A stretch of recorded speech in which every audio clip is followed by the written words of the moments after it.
What if you were the captain of the Titanic? Imagine this. You're the captain of the Titanic, and tonight, everything is in your hands. A telegram arrives in the morning. It contains a clear warning. There are icebergs ahead, but no one on board seems concerned. The decks are filled with laughter, the orchestra is playing, champagne glasses are clinking, and everyone believes this ship cannot sink. You believe it too. Then 11:40 p.m. arrives. Everything changes. A long, horrifying sound of tearing metal cuts through the night. The hull shudders, and glasses shatter across the floor. The Titanic has struck an iceberg. The lights begin to flicker, and panic spreads through the corridors. People push and trample one another, trying to reach the lifeboats. Families are torn apart. Water starts creeping beneath every door. You remain alone on the bridge, and suddenly, you realize there's nothing left you can do. You make one final decision and throw yourself into the ocean. The freezing water wraps around you as the Titanic slowly disappears into the darkness. Its lights go out one by one. The screams fade into the distance, and then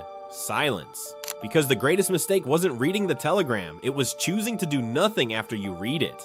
What if you were a famous pop star for 1 month? Day 1. You wake up in the morning. Your phone has 50 million notifications. Even a simple good morning post from you changes the global conversation. Thousands of people are gathered outside your door, shouting your name. In that moment, you feel like you've conquered the world. You're no longer an ordinary person. For 1 month, you are the most famous pop star on the planet. Day 5. One day, out of boredom, you simply yawn into a microphone. Your producer records it and releases it as a song. Instantly, it becomes the #1 hit in the world. Millions of people love it, but soon you notice something strange. No matter what you do, people applaud you. It becomes impossible to tell whether you're actually good or if people are just obsessed with you. Reality and admiration begin to blur together. Day 15. You're standing in a massive stadium. 100,000 people are screaming your name. You stand in the middle of the stage under the bright lights. All eyes are on you, but when the concert ends, you can't even go anywhere alone. Without security, even going to the restroom is impossible. That's when you realize the truth. Fame isn't power. Fame is a giant cage that looks golden from the outside. Day 25, one day, you just want to take a normal walk in the park, but that's no longer possible. Cameras are everywhere. Every step you take is online within seconds. You have a life that millions admire, yet you don't have a single friend you can truly trust. And for the first time, you understand. Freedom is something money can never buy.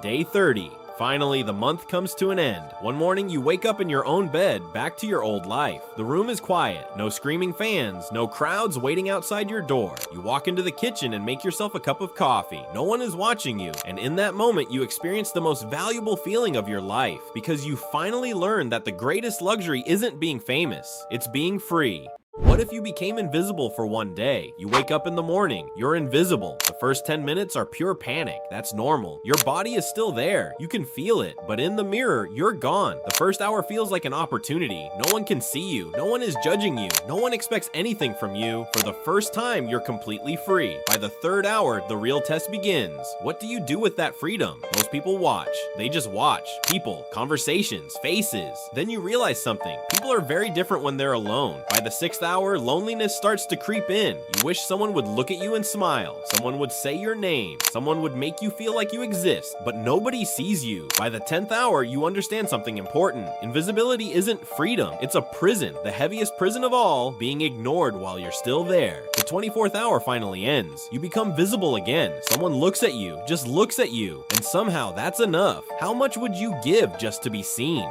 What if you never slept for a month? The first night is easy. You already stay up late anyway. Nothing feels different. The second night is harder, but there's coffee. You'll survive it. By the 3rd day, something changes. Your eyes burn. Sounds feel farther away. You look in the mirror. Is that really you? By the 5th day, your brain starts producing hallucinations. Something moves on the wall. By the 7th day, you begin to forget how to speak. The words come, but they won't line up. Day 11, the world record. In 1964, Randy Gardner stayed awake for 11 days. After 2 weeks, your organs begin to protest. Your immune system hands in its resignation letter. By the 3rd week, the brain starts shutting itself down, without sleep, on its own. It's called microsleep. Your eyes are open, but your brain is asleep. You fall asleep while walking, while talking. A whole month? There's no case in medical literature, because nobody survived it. Turns out sleep was never weakness. Your body was trying to keep you alive despite yourself. And the only way to understand that was to stop sleeping. What happens if you only drink cola for 30 days?